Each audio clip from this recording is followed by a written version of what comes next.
It started as rioting, and right from the beginning you knew this was different, because it was happening in small villages, market towns, and then it wasn't on the TV anymore.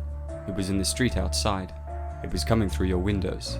It was a virus, an infection. It was the blood. There was something in the blood.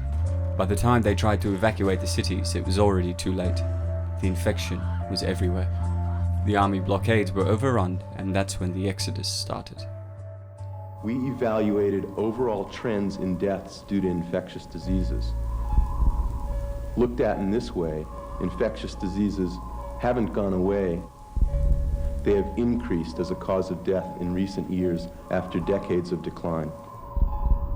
The threat to us at the moment from infectious diseases is probably as big as it's ever been and getting worse. The threat of infection to human mortality on a worldwide scale is still very great. We have to anticipate that there will be a major pandemic at some stage. There will be many deaths associated with that. I remember actually when I was at secondary school and my teacher was saying that, we shouldn't worry about global warming or any of these things. She said you should worry about viruses, and that for some reason has always stayed with me. There's something very interesting happened while we were filming. There were two German scientists who created a totally synthetic polio virus, but they got all the material off the web. This is the new fear, isn't it? Even in weapons of mass destruction, what everybody's really worried about is the anthrax, smallpox, those kind of things. Infectious diseases are indeed the new paranoia that's striking Western society. It is this fear of invisible threats to you, just something there in the air, waiting to strike. If you forget about a disease and consider it beaten, then the organism will take the opportunities which you increasingly offer it. The rage virus, also simply known as the infection, is a fictional disease in the movie 28 Days Later. It is a virulent, blood-borne virus that sends its host into a state of extreme, uncontrollable rage.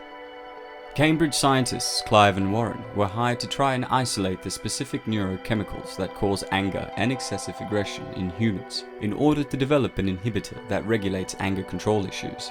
After they successfully developed an inhibitor, Warren believed that delivering widespread with a pill or an aerosol wouldn't do, and decided to use the Ebola virus as a delivery system. However, within 2 weeks, several isolated genomes in the Ebola virus reacted to the inhibitor and mutated, causing the inhibitor to have the opposite effect. Instead of inhibiting anger, it caused its host to become full of constant, uncontrollable rage, and created the rage virus. After they developed the rage virus, Clive quit from the project. He then informed the Animal Freedom Front about the experimentation on animals out of disgust at what he and Warren had created. A group of activists sent by the AFF later broke into the lab and freed one of the infected chimpanzee test subjects. That chimpanzee attacked and infected one of the activists, who then infected a scientist and the other activists. From then, the rage virus began to spread. After the release of the infected chimps from the Cambridge Primate Research Centre, the rage virus began to spread throughout Cambridge and eventually the whole of Great Britain.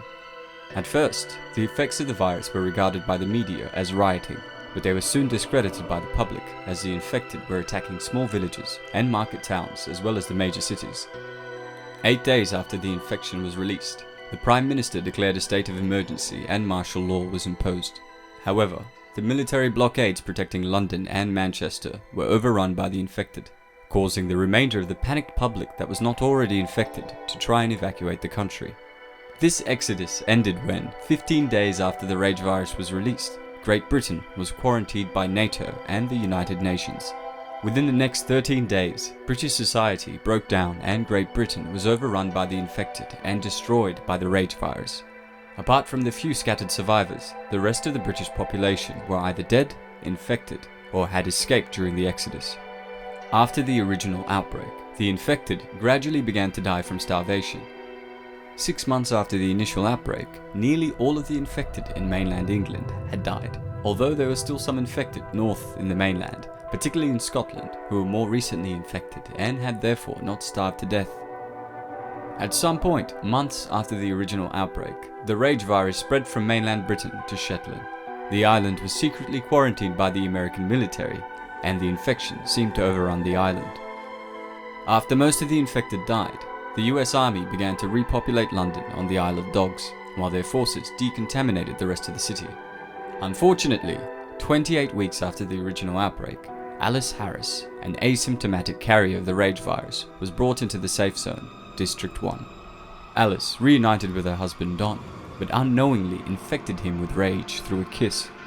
After killing Alice, the infected Don, played magnificently by Robert Carlyle, went on a rampage in District 1, infecting or killing anyone he came across, igniting an outbreak of the rage virus in the Green Zone. As infection spread throughout District 1, the US Army began shooting and killing the infected, and then eventually both infected and uninfected civilians alike. The air cavalry firebombed District 1 in an effort to wipe the rage virus out, but a large number of infected survived the firebombing and escaped into London, re-spreading the infection throughout the city. During the second outbreak of infection in London, Andy Harris, Alice and Don's son, was bitten by his infected father and thus became a carrier of the rage virus like his mother. Andy and his sister Tammy then escaped across the English Channel into France via helicopter. They crashed in Paris 2 days after the destruction of District 1. At the time of the crash, the rage virus had spread throughout mainland Europe and appeared to be in Paris. The rage virus is spread through the blood and saliva and is highly contagious to the point that just one drop of infected fluid is enough to infect a host. The virus is typically transmitted through bites by the infected, but can also be spread through saliva exchange. Other ways rage can infect a host include an infected spewing infected blood in a host's face, or a single drop of infected blood getting into a host's eyes or mouth. Once a host is infected, it will take 10 to 20 seconds before they succumb to the infection. It also appears that the amount of time it seems to take for the rage virus to take over a host depends on the amount of rage that the host was exposed to. For example, if 2 mouthfuls of infected fluid are vomited directly into a host's face, they will become infected almost instantly. But if 1 drop of infected fluid gets into their system through the eyes or mouth, it will take approximately 10 to 20 seconds before the virus begins to visibly affect them. An infected host may experience painful spasms and uncontrollable twitches and convulsions as a rage virus takes over their system. They will also begin to bleed from the eyes and mouth. Primates are apparently the only animals capable of carrying the rage virus. It is unknown what would happen to a non-primate animal if it were exposed to the infection, but it would most likely be unaffected by the virus. After a host is infected by the rage virus, they suffer spasms in the extremities. The infection also causes capillaries to hemorrhage, making the host frequently vomit blood and bleed from the eyes and nose. The infected eyes also turn scarlet red. When an infected host succumbs to the rage virus, they will suffer from extreme uncontrollable anger and aggression, coupled with a loss of higher intelligence. From that point on, the infected will seek out and viciously attack anyone it finds. The rage virus gives those infected heightened mobility and endurance, thus enabling them to quickly rampage through miles and miles of territory and invade entire towns. Rage is a recombinant strain of Ebola, and while its psychological symptoms are more like those of rabies, it does retain some of the physiological symptoms of Ebola, like the red eyes, internal and external hemorrhaging, and bleeding. The rage virus is also blood-borne and capable of infecting only primates, characteristics which it presumably retained from the Ebola virus it mutated from.